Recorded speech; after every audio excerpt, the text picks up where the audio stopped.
नमस्कार, मैं आर के सक्सेना मास्टरमाइंड कोचिंग के एजुकेशनल यूट्यूब चैनल में एक बार आप सभी लोगों का फिर से स्वागत और अभिनंदन करता हूं। तो बच्चों, आप लोग तैयार हैं ना? आज क्या पढ़ना हमको? CAG।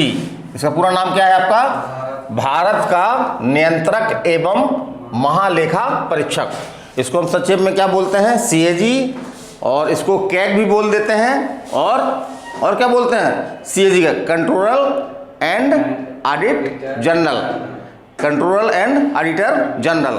तो इससे आपके क्वेश्चन बनते हैं। एक महत्वपूर्ण संवैधानिक प्राधिकारी है, ये आपका वित्तीय प्राधिकारी है। तो एक प्रकार से वित्तीय नियंत्रण में इसका बहुत महत्वपूर्ण रोल होता है।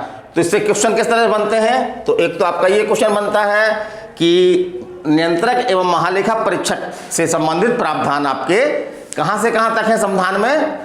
तो आर्टिकल आपका जो है वो 148 से लेकर के 151 तक। कहां तक है? आर्टिकल 148 से लेकर के 151 तक। दूसरा इसमें महत्वपूर्ण क्वेश्चन बनता है कि इसकी नियुक्ति कौन करता है? तो कौन करता है? CAG की नियुक्ति कौन करता है? राष्ट्रपति करता है। लेकिन व्यवहारिक में देखा जाए तो प्रधानमंत्री और मंत्रिपरिषद जिस व्यक्ति को नाम सुझा देते हैं राष्ट्रपति को, राष्ट्रपति उसकी आराम से नियुक्ति कर देता है। चलिए, लेकिन हमको आंसर क्या लगाना है कि नियुक्ति कौन करता है? तो हम क्या बताएंगे? राष्ट्रपति करता है।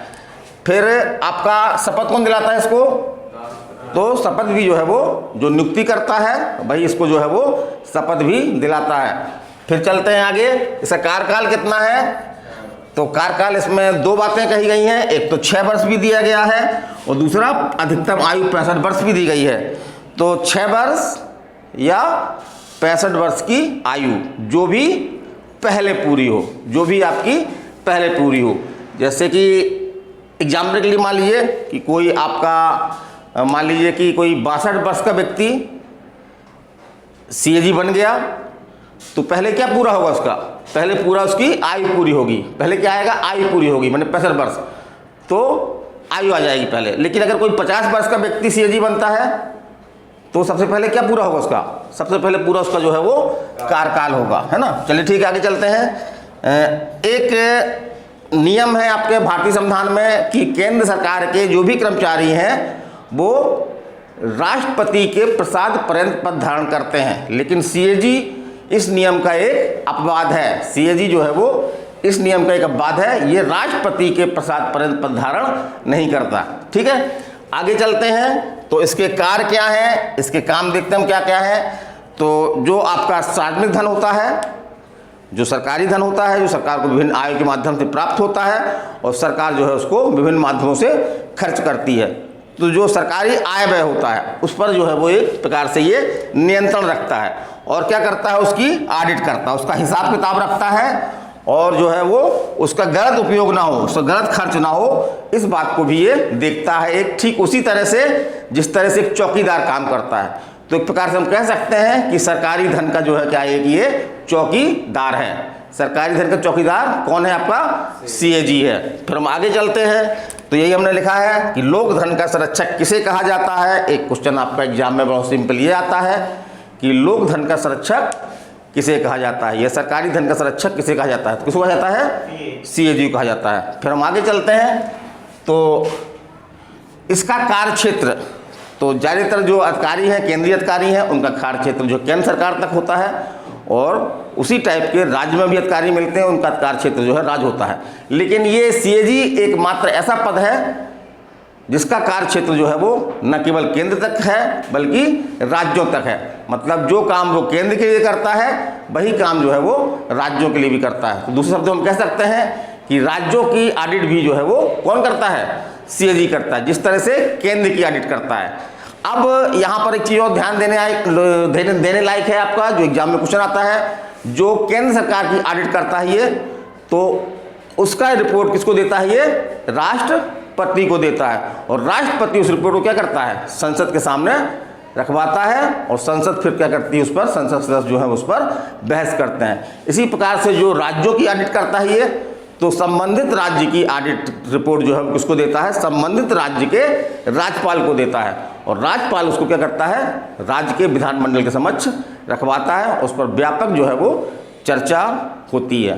तो इस प्रकार से कह सकते हैं हम कि संसद या विधायिका, चालू करो बेटा लाइट, संसद या विधायिका, इसको चालू कर दो, संसद या विधायिका जो है वो सीएजी के माध्यम से क्या करती है, सीएजी के माध्यम से जो है वो प्रशासन पर वित्तीय नियंत्रण करती है। तो एक क्वेश्चन पूछा गया है कि प्रशासन पर वित्तीय नियंत्रण का एक माध्यम क्या है, तो एक माध्यम क्या है आपका सीएजी। कौन है, भारत का नियंत्रक एवं महालेखा परीक्षक।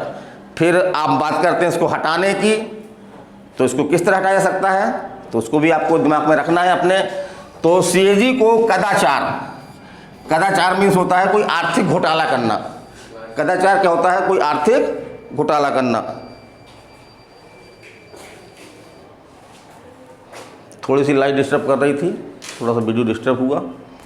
तो क्या है, कदाचार या असमर्थता के आधार पर उसी प्रकार हटाया जा सकता है जिस प्रकार से किसको हटाया जाता है, उच्चतम न्यायालय के न्यायाधीश को। तो कह सकते हैं अपन कि इसको हटाने की वही प्रक्रिया है जिस प्रक्रिया से उच्चतम न्यायालय के न्यायाधीश को हटाया जाता है।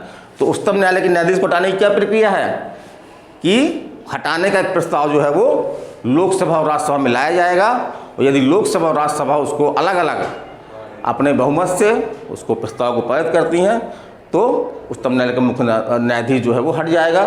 तो उसी प्रकार से सीएजी को भी हटाया जा सकता है। ठीक है, तो ये पूछता है एग्जाम में किस तरह हटाया जा सकता है, तो उच्चतम न्यायालय के न्यायाधीश की तरह ही इसको जो है वो हटाया जा सकता है। आधार जरूर बताए हैं, कदाचार या आपका जो असमर्थता, असमर्थता में जैसे कि पद पर काम करने योग्य न रह जाए, पागल हो जाए, या कोई अन्य से कारण है जिसमें वो अपने पद के जो कर्तव्य है उसका निर्वहन करने में जो है वो सक्षम न रह जाए।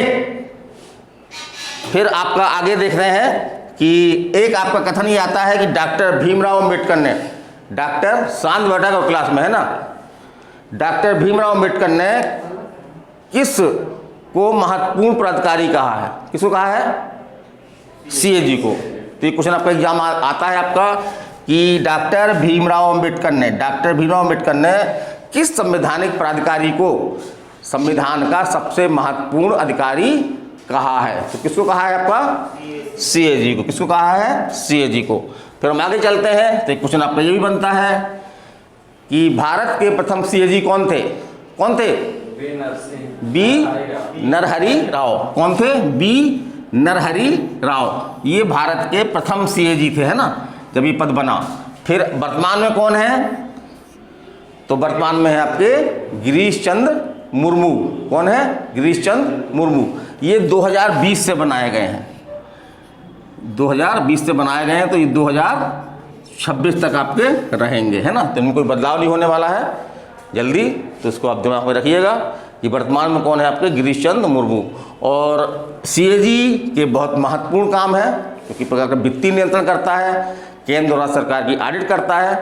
तो इसलिए एक नियम संविधान में कि ये ईमानदार रहे, सरकारी प्रलोभन में ना आ जाए, तो एक प्रावधान ये किया गया है कि सीएजी जब रिटायर्ड हो जाएगा तो सरकार के अधीन कोई लाभ का पद धारण नहीं कर सकता है ना। सरकार कोई उसको लाभ का पद का जो प्रलोभन दे करके उससे गलत काम नहीं करवा सकती है। तो मेरा छोटा सा वीडियो था ये, बच्चे सामने बैठे हुए हैं, कैसा लगा आपको कमेंट करके बताइएगा। नमस्कार, धन्यवाद।